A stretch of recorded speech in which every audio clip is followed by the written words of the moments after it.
नमस्ते दोस्तों, मेरे चैनल में आप सबका स्वागत है। आज मैं आपको बहुत ही मज़ेदार कहानी पढ़ी लिखी बहू और अनपढ़ बहू सुनाने जा रही हूँ।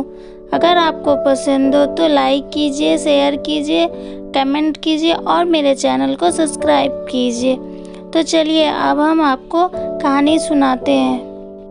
एक शहर में राधा नाम की एक सास रहती थी, जिनके 2 बहू बेटे थे।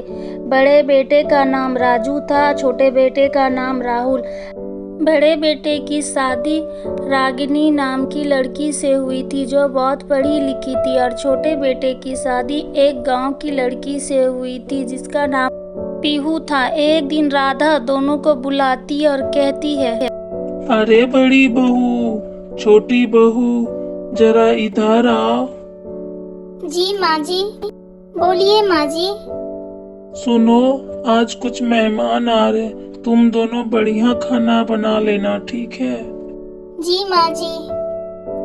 हाँ माँ जी, हम बना लेंगे। पीहू बहू, तुम्हें देख के लगता नहीं कि तुम अच्छी तरह से कर पाओगी। माँ जी ऐसा मत बोलिए, मैं अच्छी तरह से काम करूँगी दीदी के साथ। ठीक है, वो तो पता चल जाएगा मुझे किचन में। ऐसा कहकर दोनों बहू किचन में जाके खाना बनाने लगती है। खाना बना के तैयार करती है।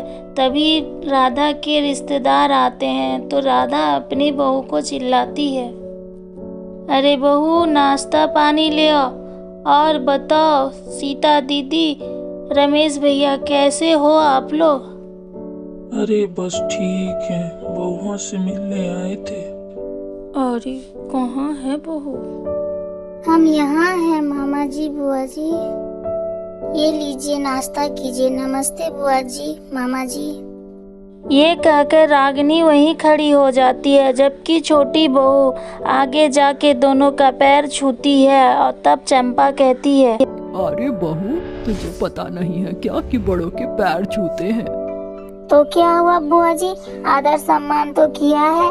मैंने तो आपको प्रणाम किया है, चाहे वो किसी रूप में किया हो। बहू ये कैसे जवाब दे रही है? माँ जी, आजकल के दौर में कोई पैर नहीं छूता है। अरे बहन, कोई बात नहीं है।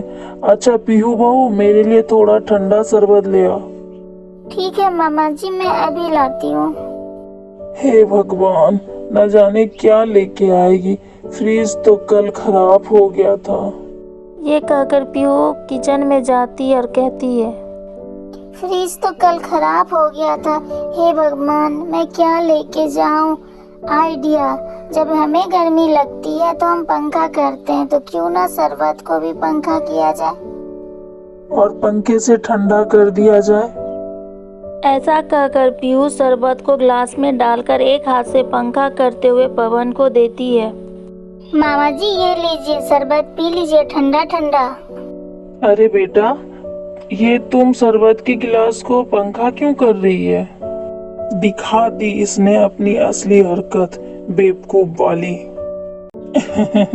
अरे बहू, गर्म पानी का शरबत बना के लाई थी क्या? अरे नहीं नहीं माँ जी, घर में ठंडा पानी नहीं था ना, इसीलिए मैं पंखा कर रही हूँ। जैसे हमें गर्मी लगती है तो पंखा से हमें ठंडक मिलती है, तो उसी तरह। ये सुन मौजूद वहाँ सभी व्यक्ति अपने सिर पर हाथ रखकर कहते हैं, हे भगवान, ये कैसी बहू, बेवकूफ बहू पल्ले पड़ गई। कौन ये कैसी बेवकूफ बहू पल्ले पड़ गई? क्या हुआ माँ जी, अब मैंने क्या कर दिया? मैं तो कितनी समझदार हूँ, बर्फ ना होने के बावजूद भी मैंने ठंडा शरबत दिया। बहू, बहुत अच्छा शरबत बनाया तुमने, शुक्रिया। कोई बात नहीं बहू, लगता है 2G नेट से भी ज्यादा धीरे तेरा दिमाग चलता है। हाँ, ये 2G नेट तो पता नहीं मुझे, लेकिन मैं बहुत समझदार हूँ। आप मुझसे कोई भी सवाल पूछ दो, मैं फटाक जवाब दे दूंगी। आज तो ये दोनों मिलके लंका लगा देंगे। मेरी बेवकूफ बहू, आज तो मेरी इज्जत तार तार करके ही रहेगी। अच्छा, तो पानी में रहने वाले 5 जीव के नाम बताओ। मुझे पता है, पानी के अंदर मेढक रहते हैं, उनके पापा रहते हैं, उनकी मम्मी रहती है, उनके अम्मा अप्पा भी रहते हैं, हो गए 5 जीव। मुझे लगता है दीदी ये सचमुच बहुत पागल है। फ्री में भी ऐसी बहू लाती तो मिलती नहीं। बड़ी अनोखी बातें करने वाली बहू लेकर आई हो। जी दीदी। बड़ी बेवकूफ है मेरी देवरानी, मुझे इन लोगों को भगाना होगा। माँ जी भी परेशान हो रही है। ओ बुआ जी, मामा जी, आप लोगों को घर नहीं जाना है क्या? बिल्कुल नहीं, हम तो यहाँ पर रहने आए हैं कुछ समय के लिए आप सभी के साथ। अच्छा, रागिनी बहू जरा इधर आना। साइड में जाके दोनों बोलती है। बेटा छोटी बहू तो पागल है, इन दोनों को भगाना बहुत जरूरी है, नहीं तो जीना दुश्वार कर देंगे ये दोनों। जी माँ जी। तभी दोनों वहाँ जाती है और रागिनी कहती है, बुआ जी, मामा जी, आपको पता है कल रात में हमारे घर में भूत घुस गया था और वो यही मंडरा रहा था। जिसके मन में लालच होता है ना, वो उसे बहुत मारता है। रात में सोते सोते हमें और माँ जी को मारा, क्योंकि हम दोनों को छोले भटूरे खाने का लालच था। अगर आप दोनों को कोई लालच नहीं है तो रुक जाइए, नहीं तो जान बचा के जाइए। अरे दीदी, आप ये कैसी बातें कर रहे हो? हमारे घर में भूत? पीहू कुछ बोलती उसके पहले उसकी सास उसके मुंह में सेब खिला देती है और वो कुछ बोल नहीं पाती। क्या यहाँ भूत है दीदी? हम तो लालच से ही आए थे ताकि यहाँ 2-4 दिन रहे और आराम से खाएं। हमें लगता है हमें यहाँ से निकलना चाहिए। चलिए ना दीदी। तुम सही कह रहे हो, हमें अभी निकलना चाहिए, रात होने ही वाली है। जी बच्चों, हम चलते हैं। वो क्या है ना, हमें एक जरूरी काम याद आ गया है। हाँ जी, हमें काम याद आ गया है। ऐसा कहकर वो दोनों चले जाते हैं। तभी रागिनी और राधा जोर जोर से हंसने लगती है। तभी पीहू कहती है, माँ जी, आपने उन दोनों को इस तरह भेज क्यों दिया? तो एकदम बेवकूफ की बेवकूफ ही रहेगी, समझती कुछ नहीं। जाके काम कर। ऐसे एक दिन रागिनी बहू पेपर को गद्दे के नीचे से निकालकर कहती है, अच्छा हुआ इन गुड़मुड़े कागज को मैंने गद्दे के नीचे रख दिया, अब यह एकदम कड़क हो गया। अरे वाह, चीजों को कड़क रखने के लिए ऐसा भी कुछ होता है। मैं भी कपड़ों को इस तरह रखूंगी। तभी राहुल कहता है, अरे पीहू, जरा मेरी ये शर्ट प्रेस कर दो, मुझे ऑफिस के लिए लेट हो रहा है। ये अभी करती हूँ। तभी पीहू अपने पति के शर्ट को गद्दे के नीचे रख देती है और उस पे बैठ जाती है और कहती है, ऐसे बैठूंगी तो जल्दी प्रेस हो जाएगा। अरे कितनी देर हो गई, मेरी शर्ट दो ना, प्रेस नहीं की हो और ऐसे क्यों बैठी हो, काम नहीं है?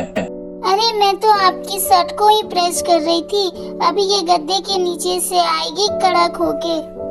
पीहू जैसे ही उस शर्ट को गद्दे के नीचे से निकालती वो और गुड़मुड़ हो जाता है। यह देखकर राहुल सर पकड़कर कहता है, हे भगवान, जरूर मैंने कोई कांड किया होगा जो मुझे तुम जैसी बीवी मिली है। इस तरह कोई शर्ट प्रेस करता है?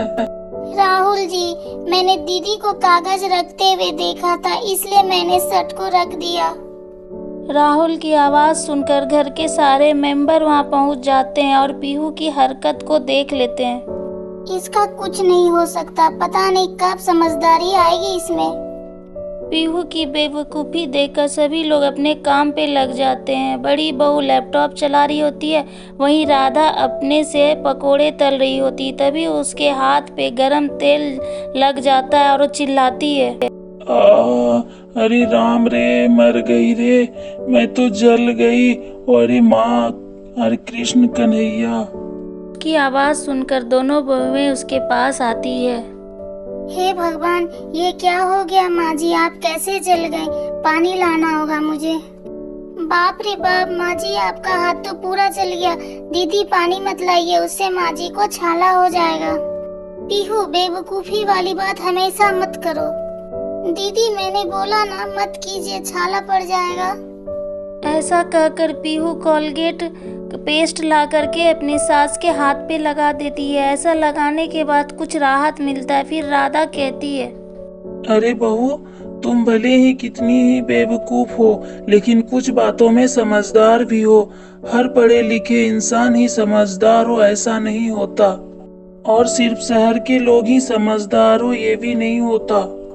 समझी रागिनी बहू, अगर तुम पानी डाल देती तो सच में वो छाला बन के फूट जाता और फिर वो सूखने में महीनों लग जाता।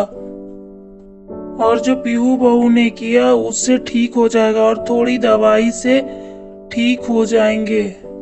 हर मासूम व्यक्ति बेवकूफ नहीं होता, उसे थोड़ा वक्त लगता है समझने में। हाँ माँ जी, आपने सही कहा। एक बार मेरी भी माँ ने ऐसा ही किया था। मेरा पैर पटाखे से जल गया था तो माँ ने पेस्ट ही लगाया था। अरे पीहू, मुझे माफ कर दो, मैं हरदम तुम्हें बेवकूफ समझती रही। अब मैं तुम्हें खुद पढ़ाऊंगी लिखाऊंगी। कोई बात नहीं दीदी। इस तरह राधा को अपनी दोनों बहुओं पे फक्र होता है और रागिनी पीहू को घर में ही पढ़ाती है। इसी के साथ पढ़ी लिखी बहू और अनपढ़ बहू की कहानी खत्म हुई। तो बताइए दोस्तों, आपको मेरी ये कहानी कैसी लगी? आप इस कहानी के बारे में कमेंट बॉक्स में लिख सकते हैं। अगर आपको ये मेरी कहानी अच्छी लगी तो लाइक कीजिए और शेयर कीजिए। अगर आप मेरे चैनल पे नए हैं तो मेरे चैनल को सब्सक्राइब कीजिए, हमें सपोर्ट कीजिए। आपकी सपोर्ट की हमें आवश्यकता है, तो प्लीज़ हमें सपोर्ट करें। मेरी वीडियो देखने के लिए थैंक यू।